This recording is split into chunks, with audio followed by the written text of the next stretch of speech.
আল্লাহ রাব্বুল আলামিন পৃথিবীর জমিনে যত নবী রাসূলকে পাঠিয়েছেন, সকল নবী রাসূলকে পাঠানোর উদ্দেশ্য একটাই হলো আল্লাহর কথা, কোরআনের কথা, ইসলামের কথা মানুষের কাছে পৌঁছায়া দেওয়া। অথচ আমরা লক্ষ্য করে দেখি আল্লাহর নবীর হায়াতের জিন্দেগীর প্রায় 2 ভাগ 3 ভাগের মধ্য থেকে প্রায় 2 ভাগ জিন্দেগি অতিবাহিত হয়ে গিয়েছে। কোন ইসলামের দাওয়াত দেন নাই, কোরআনের কথা বলেন নাই, আল্লাহর দিকে মানুষগুলোকে আহ্বান করেন নাই, ইসলামের দিকে মানুষগুলোকে ডাকে নাই।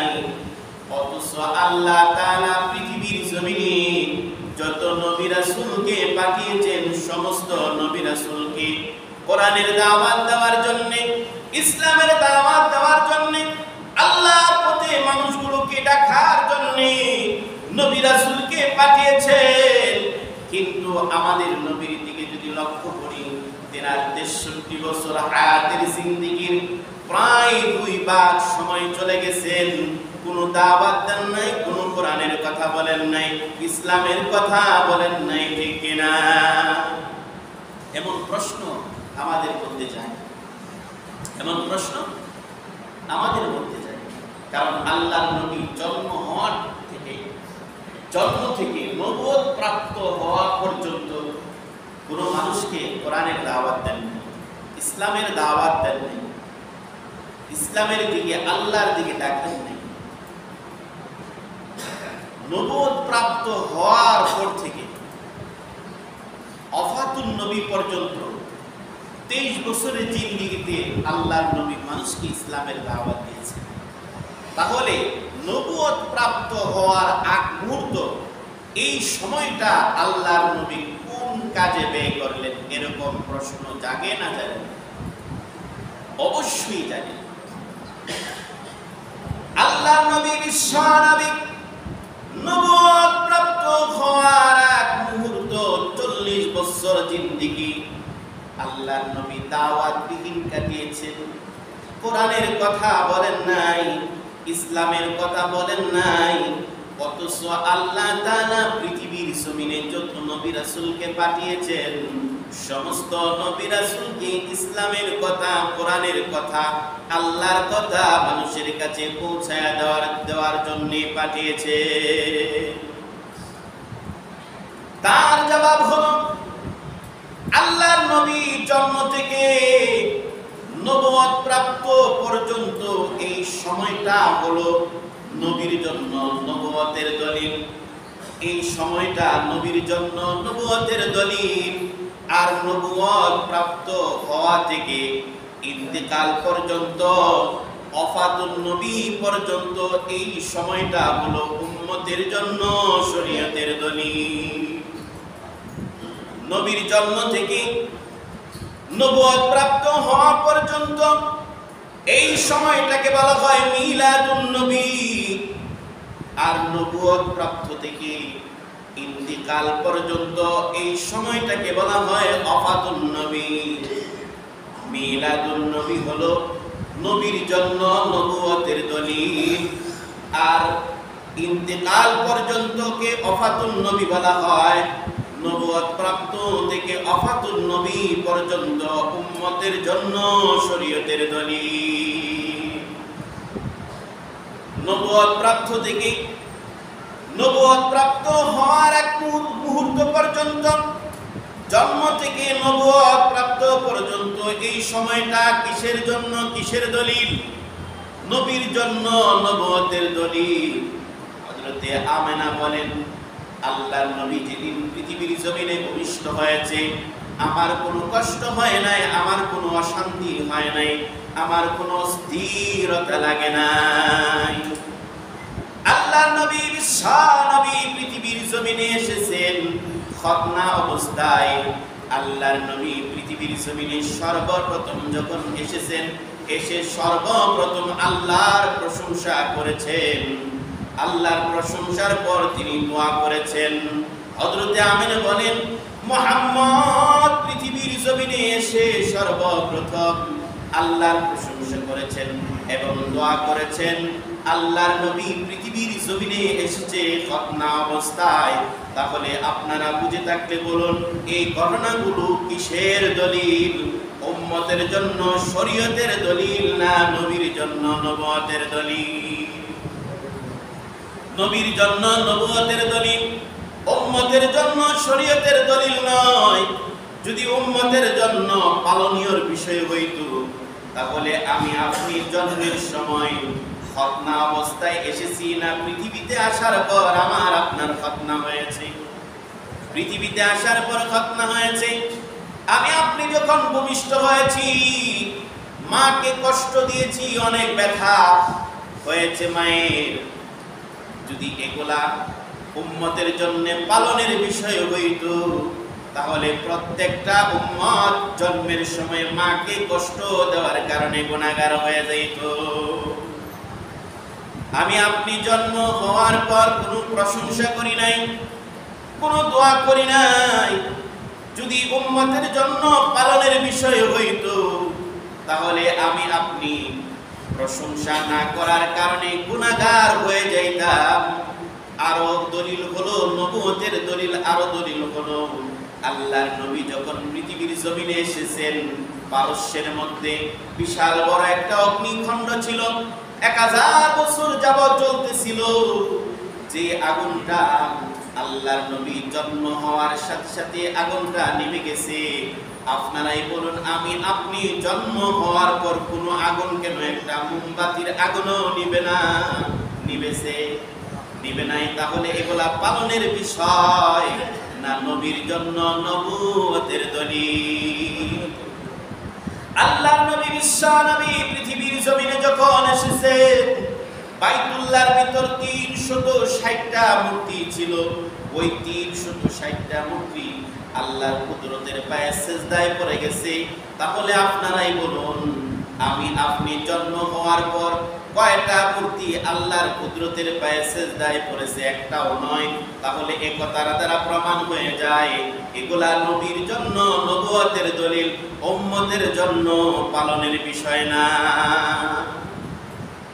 নবীর নবুয়ত প্রাপ্ত হওয়ার এক মুহূর্তকে, জন্ম থেকে নবুয়ত প্রাপ্ত হওয়ার এক মুহূর্তকে মিলাদুন নবী বলা হয়। কি বলা হয়? মিলাদুন নবী বলা হয়। আর নবুয়ত প্রাপ্ত হওয়ার পর থেকে ইন্তিকাল পর্যন্ত বলা হয় ওফাতুন নবী, যাকে বলা হয় সিরাতুন নবী। মিলাদুন নবী পালনের বিষয়। আমার কথা কি বুঝেন নাই?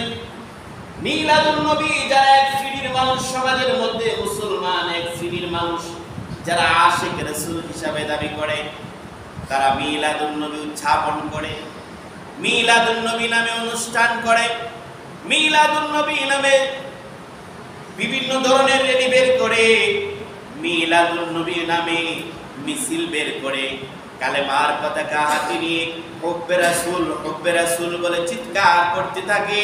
তারা আশিক রাসূল, তারা বলে মিলাদুন নবী পালন করতেছে। অথচ তারা জানে না মিলাদুন নবী শব্দের অর্থ কি, মিলাদুন নবী কাকে বলে তারা এটা জানে না। না জানা সত্ত্বে তারা কি করতেছে? পালন করতেছে। আর যদি তারা জানা সত্ত্বেও যদি বলে মিলাদুন নবী পালন করি, তাহলে তারা মিথ্যাবাদী হওয়ার জন্যই যথেষ্ট, ঠিক না? কারণ পৃথিবীর জমিনে কোনো বাপের সন্তান মিলাদুন নবী পালন করতে পারবে না। মিলাদুন নবী হলো আল্লাহর নবীর জন্ম। আল্লাহর নবী জন্ম হওয়ার পর সর্বপ্রথম কি করেছেন? আল্লাহর প্রশংসা করেছেন। আমি আপনি কি প্রশংসা করেছি? করি নাই। তাহলে মিলাদুন নবী পালন করতে পারি নাই। আল্লাহর নবী পৃথিবীর জমিনে খতনা অবস্থায় এসেছে। আমি আপনি কি খতনা অবস্থায় এসেছি? আসি নাই। তাহলে মিলাদুন নবী কেমনে পালন করলাম? আল্লাহর নবী পৃথিবীর জমিনে এসেছে নার কাটা অবস্থায়। নার কাকে বলা হয়? অর্থাৎ মায়ের পেটের সাথে বাচ্চার নাভির সাথে একটা ফাইট থাকে। যে নারের মাধ্যমে তার থেকে খাবার গিয়ে সেই সন্তানটা বেঁচে থাকে, এই সন্তানের এই নারটা পৃথিবীর জমিনে আসার পর কাটা হয় না আগে থাকতেই কেটে আসে? পৃথিবীর জমিনে আসার পর কাটা হয়, অথচ আল্লাহর নবীর নার কাটা অবস্থায় পৃথিবীর জমিনে জন্ম হয়েছে। আমরা পৃথিবীর জমিনে আসার পর নার কাটতে হয়, তাহলে মিলাদুন নবী কেমনে পালন করলাম? মিলাদুন নবী পালনের বিষয় নয়, মিলাদুন নবী হলো আলোচনার বিষয়। জন্ম থেকে নবুয়ত প্রাপ্ত হওয়া পর্যন্ত 40 বছর সময় হলো মিলাদুন নবী। এই সময়টা পালনের বিষয় নয়, আলোচনার বিষয়। কারণ পালন করতে পারবো? কখনোই পারবো না। পারবো না। নবুয়ত প্রাপ্ত হওয়ার পর থেকে ইন্তিকাল পর্যন্ত সিরাতুন নবী, ওয়াফাতুন নবী, ওই সময়টা হলো উম্মতের জন্য শরীয়তের দলিল, ওই সময়টা হলো পালনের বিষয়। কারণ নামাজের হুকুম কি নবুয়ত প্রাপ্ত হওয়ার আগে এসেছে না নবুয়ত প্রাপ্ত হওয়ার পর এসেছে? নবী নবুয়ত প্রাপ্ত হওয়ার পর নামাজের হুকুম এসেছে। নবী নবুয়ত প্রাপ্ত হওয়ার পর যাকাতের হুকুম এসেছে। নবী নবুয়ত প্রাপ্ত হওয়ার পর হজের হুকুম এসেছে। নবী নবুয়ত প্রাপ্ত হওয়ার পর অন্যান্য আমলের হুকুম এসেছে। তাহলে বোঝা যায় মিলাদুন নবী পালনের বিষয় নয়, সিরাতুন নবী হলো পালনের বিষয়, ঠিক কিনা? মিলাদুন নবী পালনের বিষয় নাই, তাহলে কিসের বিষয়? মিলাদুন নবী হলো আলোচনার বিষয়, আর সিরাতুন নবী আলোচনার বিষয় নয়। সিরাতুন নবী হলো পালনের বিষয়। বুঝে থাকলে বলুন, মিলাদুন নবী কি পালনের বিষয় না আলোচনার বিষয়? আলোচনার বিষয়। সিরাতুন নবী কি আলোচনার বিষয় না পালনের বিষয়? পালনের বিষয়। তাহলে মিলাদুন নবী আলোচনার মাধ্যমে আমাদের লাভ কি? যেহেতু এটা পালনের বিষয় নয়, আলোচনার বিষয়, আলোচনার মাধ্যমে আমাদের লাভ কি? আল্লাহর নবীর 63 বছর হায়াতের জিন্দেগির প্রত্যেকটা মুহূর্ত আলোচনার মাধ্যমে 3টি লাভ হয়। কয়টি লাভ হয়? 3টি লাভ হয়। মিলাদুন নবী আলোচনার মাধ্যমে 3টি লাভ হয়। কয়টি লাভ হয়? 1 নম্বর লাভ হলো, যদি কোনো কাফের মুশরিক একাগ্রতার সাথে সমস্ত কিছুকে অন্তর থেকে বের করে মিলাদুন নবী, সিরাতুন নবীর আলোচনা করে, আল্লাহ তাআলা এই আলোচনার মাধ্যমে আল্লাহ তাআলা তাকে ঈমান নামক দৌলত দান করবে। দ্বিতীয় নম্বর ফায়দা হলো, মিলাদুন নবী আলোচনার মাধ্যমে দ্বিতীয় নম্বর ফায়দা হলো নফল বন্দেগী করার সমপরিমাণ সওয়াব দান করবেন। আল্লাহর নবীর জন্ম থেকে মৃত্যু পর্যন্ত প্রত্যেকটি ঘটনার আলোচনার মাধ্যমে আল্লাহ তাআলা কিসের সওয়াব দান করবে বলেন? নফল বন্দেগীর সওয়াব দান করবেন। আল্লাহর নবীর প্রত্যেকটা মুহূর্তের আলোচনার মাধ্যমে আল্লাহর নবী কিভাবে জীবন কাটিয়েছেন, আল্লাহর নবী কিভাবে কথা বলেছেন, আল্লাহর নবী কিভাবে লেনদেন করেছেন, আল্লাহর নবীর স্ত্রীদের সাথে কিভাবে ব্যবহার করেছেন, আল্লাহর নবী সমাজের মানুষের সাথে কিভাবে ব্যবহার করেছেন, আল্লাহর নবী কিভাবে খাওয়া দাওয়া করেছেন, আল্লাহর নবী কিভাবে সন্তানাদির সাথে ব্যবহার করেছেন, এক কথায় রান্নাঘর থেকে সংসদ ভবন পর্যন্ত প্রত্যেকটা সেক্টরে কার আদর্শ বাস্তবায়ন করতে হবে? আল্লাহর নবীর আদর্শ বাস্তবায়ন করতে হবে। আমার পায়ের নখ থেকে, আমার পায়ের তালু থেকে মাথার তালু পর্যন্ত প্রত্যেকটা পয়েন্টে পয়েন্টে কার আদর্শ বাস্তবায়ন করতে হবে? রাসূলের আদর্শ বাস্তবায়ন করতে হবে। আমি যে পায়ের নখগুলা কাটতেছি, সেই নখগুলা কাটা কি রাসূলের আদর্শ অনুযায়ী হচ্ছে কিনা? আমি যে শরীরের অবাঞ্ছিত প্রসঙ্গগুলা কর্তন করতেছি, তা কি রাসূলের আদর্শ অনুযায়ী হচ্ছে কিনা?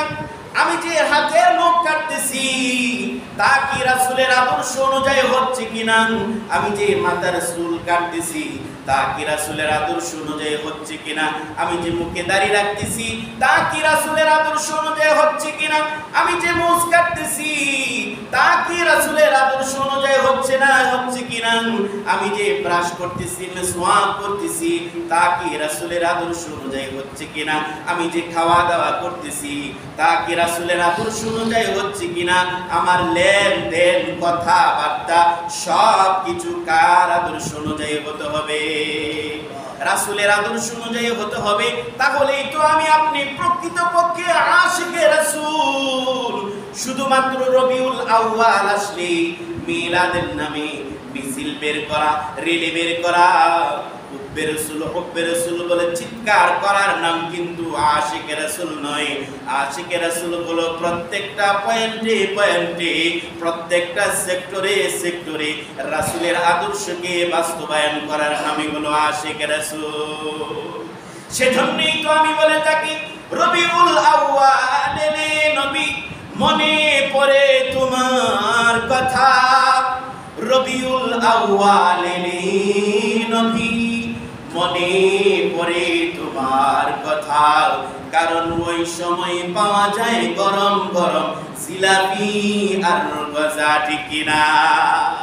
রবিউল আউয়াল চলে গেলে মনে পড়ে না নবী তোমার কথা, কারণ ওই সময় পাওয়া যায় না গরম গরম জিলাপি আর গজা, ঠিক কিনা?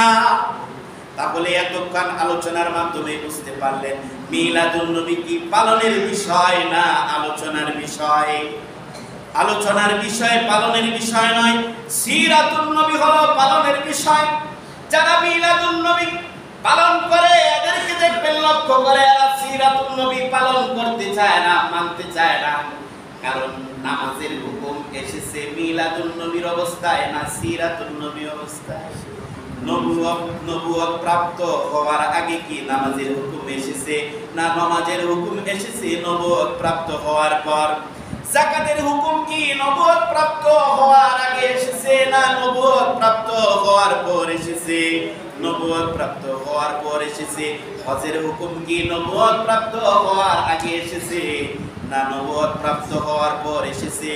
সেজন্য পালনের বিষয়, আমলের বিষয় সবগুলা এসেছে নবুয়ত প্রাপ্ত হওয়ার পর। আর সেটাকে বলা হয় সিরাতুন নবী। নবুয়ত প্রাপ্ত হওয়ার আগ মুহূর্তটাকে বলা হয় মিলাদুন নবী। তাহলে মিলাদুন নবী আলোচনার বিষয়, সিরাতুন নবী পালনের বিষয়। বলুন মিলাদুন নবী কি আলোচনার বিষয়? মিলাদুন নবী কি আলোচনার বিষয়? আর সিরাতুন নবী হলো পালনের বিষয়। মিলাদুন নবী হলো আলোচনার বিষয়, পালনের বিষয় নয়। কারণ কোন বাপের সন্তান মিলাদুন নবী পালন করতে পারবে না।